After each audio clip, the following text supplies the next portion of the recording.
أعوذ بالله من الشيطان الرجيم.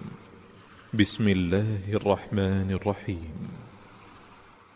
إذا السماء انشقت وأذنت لربها وحقت وإذا الأرض مدت وألقت ما فيها وتخلت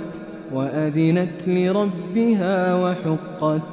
يا أيها الإنسان إنك كادح إلى ربك كدحا فملاقيه فأما من أوتي كتابه بيمينه فسوف يحاسب حسابا يسيرا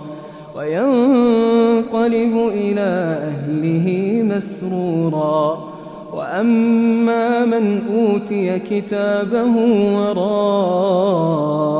ظهره فسوف يدعو ثبورا ويصلى سعيرا إنه كان في أهله مسرورا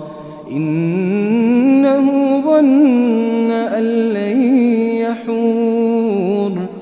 بلى إن ربه كان به بصيرا فلا أقسم بالشفق والليل وما وسق والقمر إذا اتسق لتركبن طبقا عن طبق فما لهم لا يؤمنون وإذا قرئ عليهم القرآن لا يسجدون بل الذين كفروا يكذبون والله أعلم بما يوعون فبشرهم بعذاب أليم